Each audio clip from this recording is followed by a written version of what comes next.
né? Aprender a atender quando o próprio nome é chamado. Então, eles têm objetivos de aprendizagem também.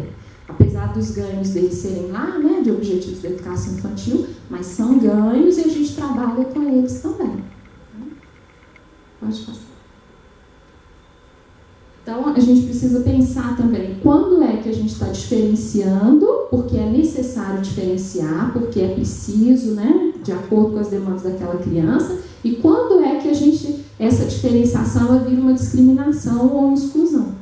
Então, tanto trazer para fazer parte quanto diferenciar tem que ser muito cuidado, porque pode, né, tá servindo de uma forma de exclusão também dentro da própria sala de aula. Quando eu quero obrigar a dar conta de uma coisa que a criança ainda não dá, né, ou quando ela é capaz, mas eu não estimulo, eu não acredito, né, não dou oportunidade também, é exclusão. Tá? Eu não vou conseguir falar tudo que eu trouxe, né? Mas acho que fica aqui, olhar o indivíduo, é olhar individualmente, porque até no autismo, a gente trabalha bastante com autismo lá, e às vezes as pessoas têm um estereótipo padrão de autista, e cada caso é porque aquela pessoa também é um sujeito, com uma história de vida, uma história familiar, então é preciso olhar para esse sujeito, conhecer esse sujeito, e isso é papel do professor também. Claro que é papel de todos esses outros atores na escola, né, na escola inclusiva, mas é papel do professor também. Colocar objetivos desafiadores para cada aluno. Então, para um aluno, um objetivo desafiador é reconhecer o seu nome e atender quando for chamado. Mas para outro, talvez seja avançar no conhecimento que está previsto para aquela faixa etária. E para outro vai ser dominar conteúdos que estão previstos lá para a faixa seguinte, porque ele já dá conta. Eu já falei um pouquinho, né, da participação coletiva e individual.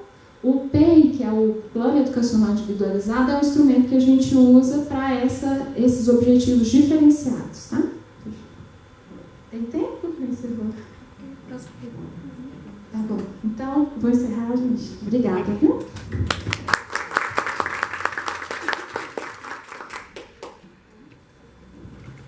Gente, a gente vai abrir espaço agora para esclarecimento de dúvidas. Alguém tem alguma pergunta?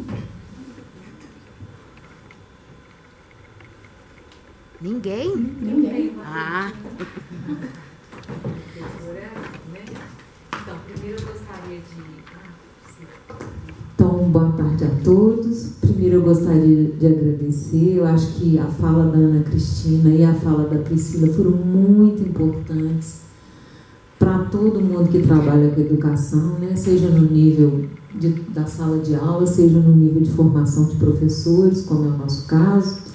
Então, são questões que a gente acha que a gente sabe, né? Mas quando a gente vai para o cotidiano, a gente vê como que a gente atropela isso cotidianamente, né? Então, eu realmente agradeço muito, eu acho que foi muito importante.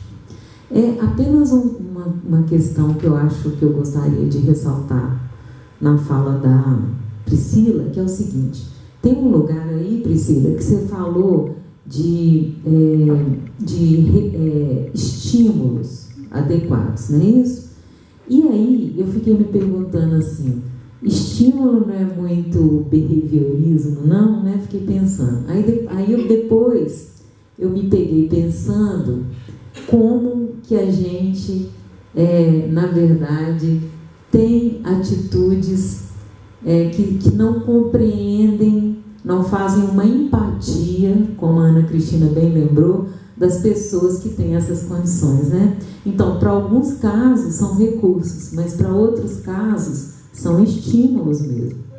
Então, assim, isso me ajudou a ampliar um pouco mais essa compreensão, né? De não ter preconceito com algumas nomenclaturas, de não ficar preso, né? Uma pessoa que tem um posicionamento construtivista, por exemplo, ficou pensando, mas estímulo? Mas aí, então, eu entendi que são sutilezas muito contundentes, na verdade, mas que fazem toda a diferença na hora que a gente pensa. Então é isso, na verdade é mais um comentário, mas eu queria saber, Priscila, se eu pensei, se é mais ou menos essa lógica entre estímulo e recurso. Obrigada.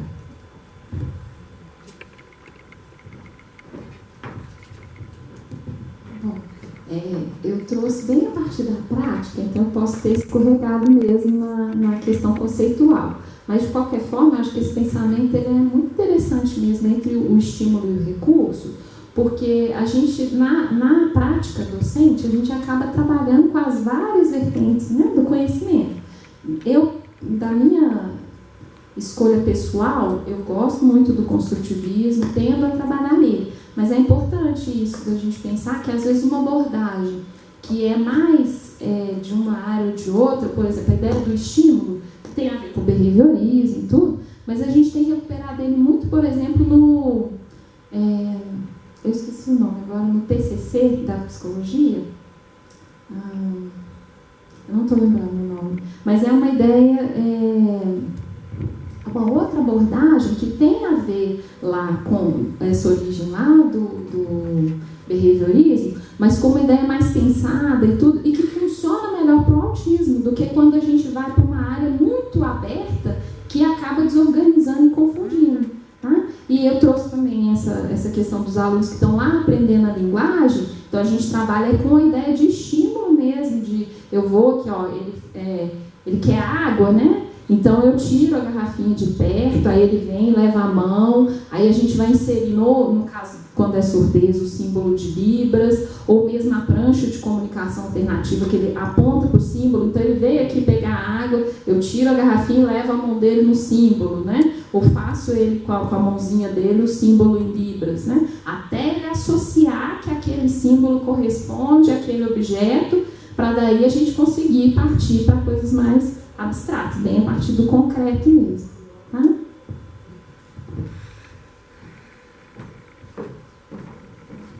Mais alguém? Eu queria falar.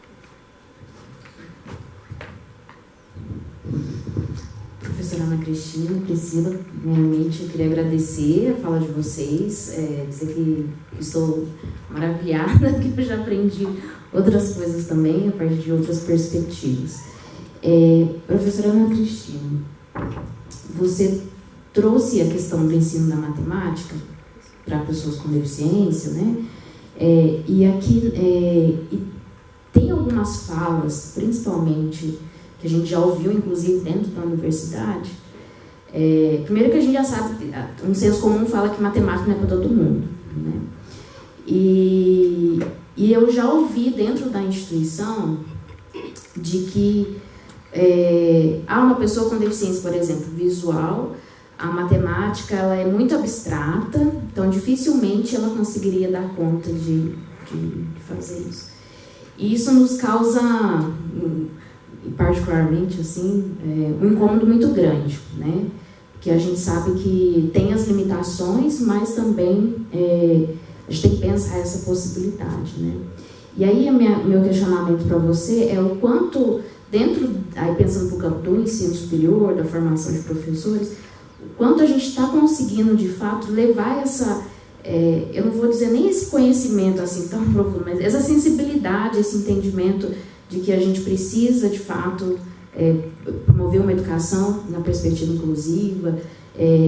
Você, né, enquanto professor, como que a gente está trabalhando isso dentro da formação de professores, pensando no campo das licenciaturas fora pedagogia, assim, né? Como que está essa questão sendo debatida?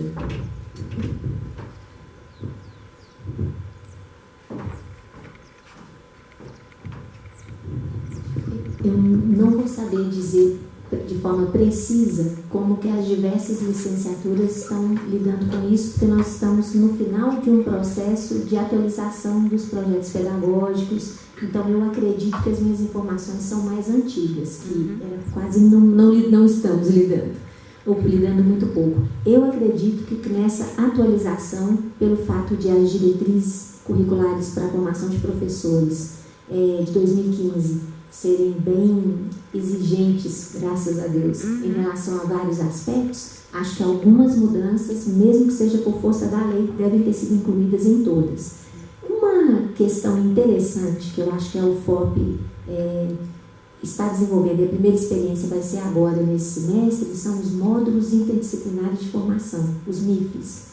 Se tem aluno da graduação aqui, da licenciatura, sabe que daqui a pouco vai ter que se matricular, se ele for de curso de matemática, filosofia, pedagogia e Química, talvez? Não. São 4 licenciaturas nesse semestre, porque estão previstos, ao longo da formação, 2 ou 3 MIFs em cada curso. E foram divididos para uma questão de organização. Então, esses módulos, o que eles vão ser? Um espaço que a ideia é que não seja uma disciplina, que seja interdisciplinar para permitir o trânsito de estudantes de cursos diferentes, e não quer dizer que eles são voltados só para a inclusão, eles são abertos. Sim. Então, foram submetidas propostas interessantes, desde uma que eu me lembro que agora é do Departamento de Educação, que uma professora se propôs um MIF para falar da educação no sistema logosófico, o que é uma coisa bacana, quem está na licenciatura conhecer toda uma perspectiva diferente. Eu, por exemplo, propus junto com a professora Sandra do DEQI um MIF de educação inclusiva. Então, uma ação que eu posso dizer que deve sair o resultado hoje, mas aí eu fui informada que o nosso MIF foi aprovado. Então, vai ser aberto esse módulo. E qual que é a nossa ideia? É um começo de conversa, porque o MIF são só 30 horas. Sim. E a ideia é começar a iniciar algumas discussões sobre inclusão com os alunos da licenciatura que quiserem participar, mas a maior parte do trabalho desse módulo vai ser na rua, porque a nossa ideia é ir para as escolas e começar a fazer um pequeno levantamento, um primeiro levantamento, sobre como que os professores da nossa região aqui percebem a inclusão na escola. Porque a minha meta da professora Sandra é gradativamente começar a partir das demandas, da percepção que a gente observar na comunidade, começar a construir propostas para lidar com aquilo, para lidar com essas demandas. Por quê? Porque aí nós colocamos os estudantes da licenciatura não para lidar com problemas hipotéticos, tem seu valor, mas se a gente puder pegar problemas reais da prática hoje, do cotidiano das escolas, e pudermos trabalhar nessa direção, a gente está fazendo um trabalho que tem um caráter extensionista, porque nós vamos estar dialogando com a comunidade e, ao mesmo tempo, construindo uma perspectiva de inclusão para a região dos Inconfidentes. Esse é um sonho um pouco amplo, mas essa é uma ação. Eu sei que alguns cursos têm disciplinas especificamente voltadas para a questão da inclusão. No caso da matemática, a gente tem uma eletiva que é prática de projetos de ensino, que as últimas vezes que foi ministrada numa perspectiva de inclusão, ou seja, os projetos de ensino desenvolvidos deveriam necessariamente contemplar ações que incluíssem alunos cegos ou surdos. Então, falei, assim, não tenho conhecimento tão geral, mas eu acredito que nós estamos num momento de inflexão agora, de inflexão mesmo, de curva, de virada para mudanças que devem chegar. E que vamos ter que construir juntos esses caminhos.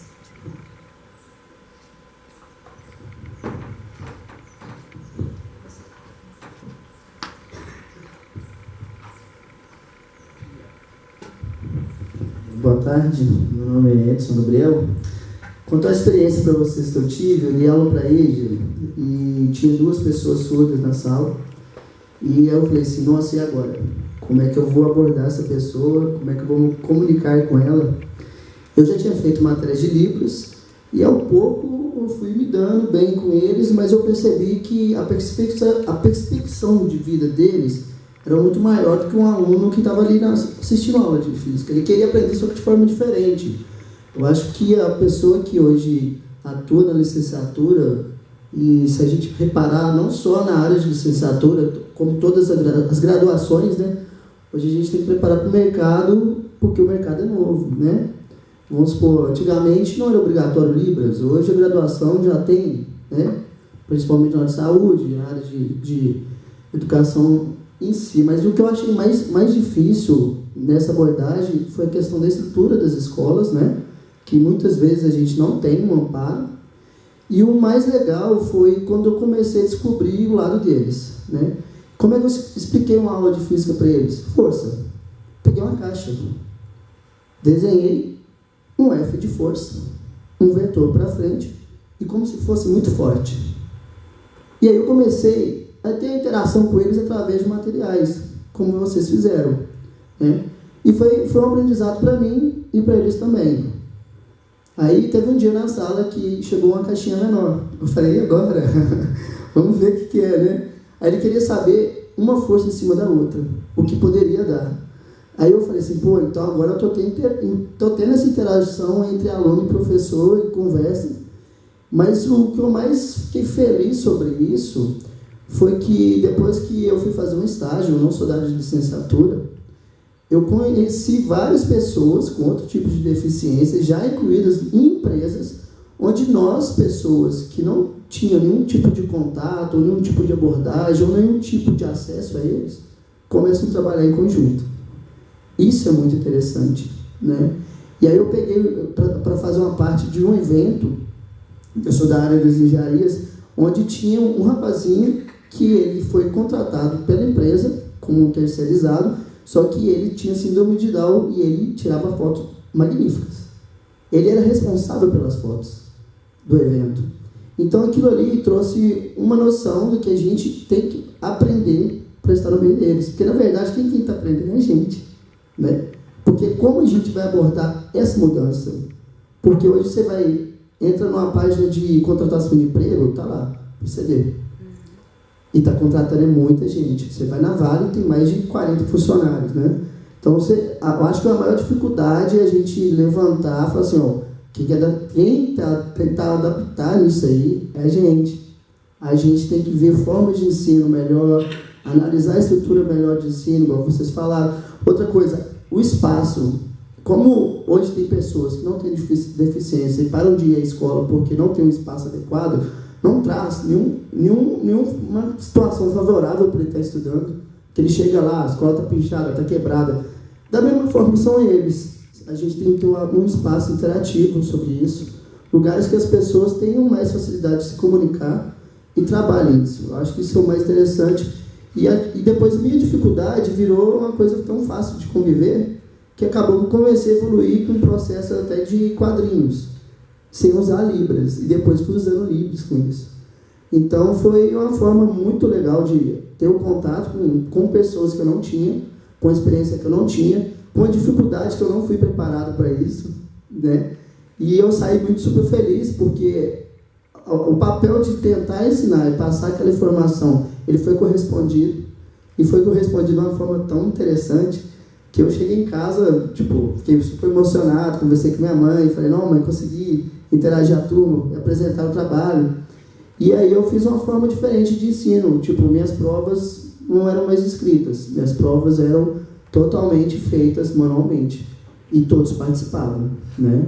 A interação do grupo. Acabou que a sala, quando eu passava no corredor, parecia um círculo, porque todo mundo queria participar e tal, todo mundo estava interagindo.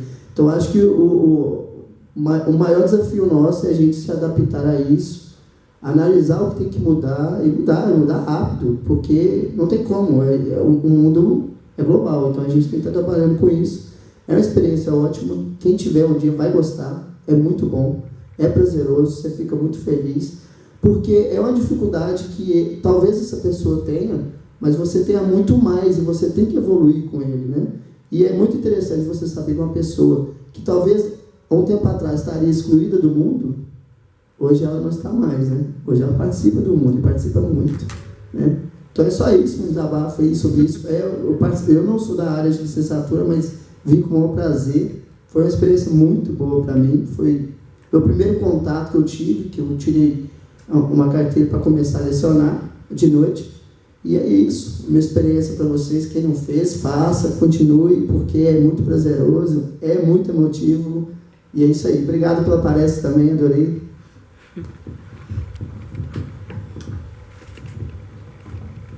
Mais alguém gostaria de fazer alguma pergunta? Eu queria só perguntar para o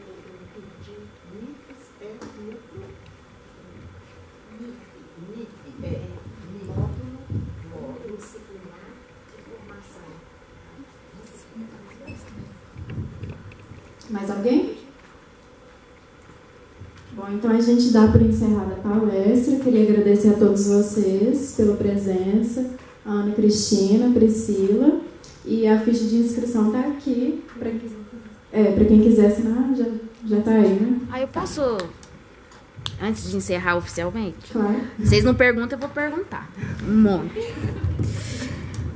Priscila, eu queria fazer um comentário, eu queria que você refletisse um pouco sobre isso. O colega ali comentou da questão do preparo. né? É uma das coisas que a gente mais ouve, né? E principalmente na universidade, que os professores não vêm dos cursos de licenciatura, né? Engenharia, né? Medicina, enfim, outros, essa questão do preparo. O pessoal da licenciatura já reclama muito, que é muito pouco, né?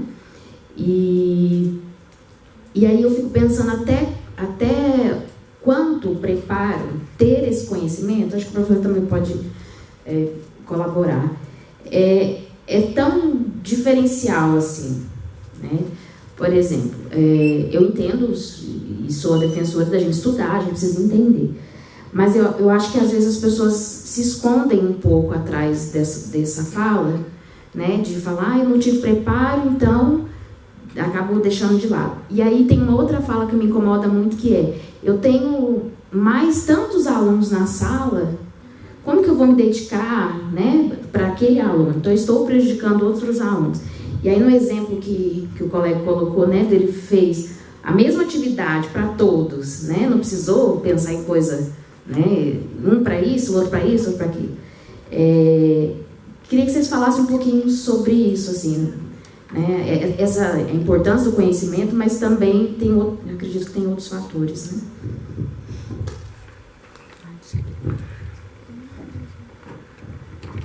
Bom, quando eu falei sobre o exemplo lá da professora de educação especial, né, que ela não teve formação, eu não estou de forma nenhuma defendendo que a gente não tem que ter formação, tá? Sim. Porque na minha graduação, eu busquei também fazer disciplinas. A discussão que a gente tinha era assim, porque às vezes na própria disciplina de educação inclusiva, os colegas traziam assim, mas e uma disciplina de Libras mais avançada, porque a que a gente tem é bem básica. E uma de Braille, e uma disso, aquilo. E assim, não comporta, né? A graduação não comporta isso. Mas a gente defende, desde essa época lá do grupo de inclusão da UFMG, né? A gente defende que tenha uma disciplina introdutória, né? E a disciplina de Libras, que já é obrigatória. Então, lá na UFMG, hoje, a gente trabalha com uma disciplina introdutória que explique, né? Um pouco disso que a gente trouxe, que a professora Cristina trouxe, dessa história da inclusão, o que é a inclusão, até para a pessoa saber, porque antes a gente chegava na sala de aula sem nem saber que a gente ia receber esse aluno.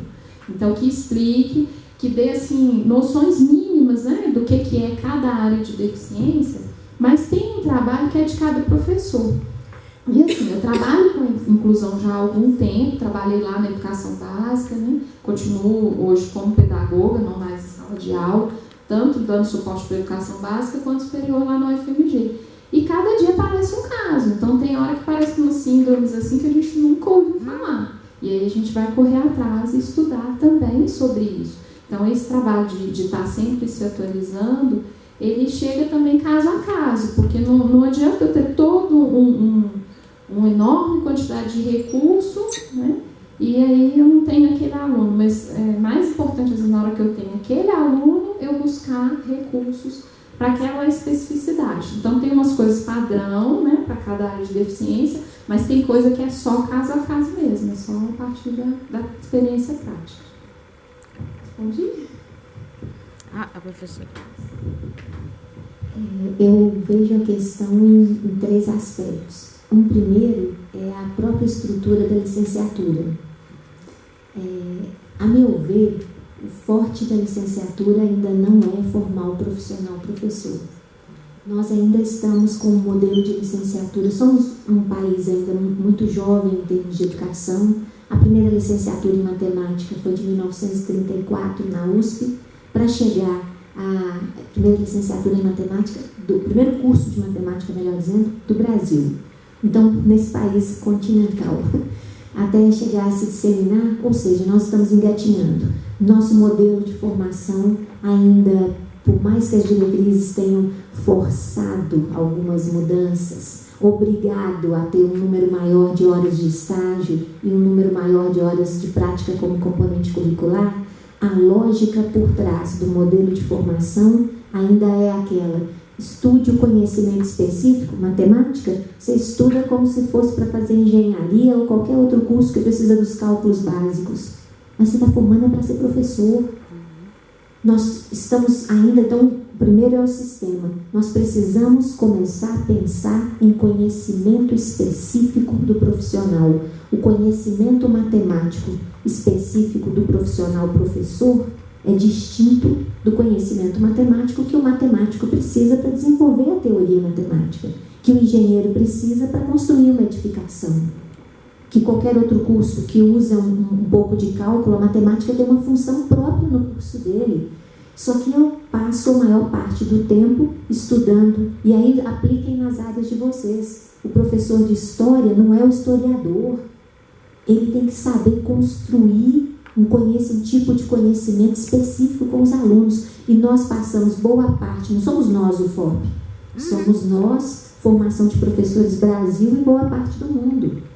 A gente ainda tem um modelo de formação que não privilegia essas outras questões, não privilegia nem o cerne da formação, no meu modo de ver. A segunda coisa, eu acho que nós precisamos começar a construir uma cultura universitária de aprender a aprender e de nos sentir corresponsáveis pelo processo. Eu acho que, do mesmo jeito que vocês, eu me coloco no lugar, quem for estudante da graduação aqui, porque eu devo ter feito o mesmo, a gente passa pela formação passivamente. A matriz está pronta, o máximo que eu faço é puxar uma disciplina quando dá, atrasei numa, eu faço remanejamentos dentro de uma lógica que eu não tenho poder de alterar nem nada, mas isso não significa que eu não tenha que ter voz dentro das disciplinas, dentro dos diretórios acadêmicos, e os alunos falam pouco, pedem pouco, demandam pouco. Eu acho que a gente precisa pensar no nosso lugar como de sempre estudantes e todo profissional, não é só o professor. Tem que aprender a aprender. Mas vai para a sala de aula pensando assim, eu estou aqui para construir uma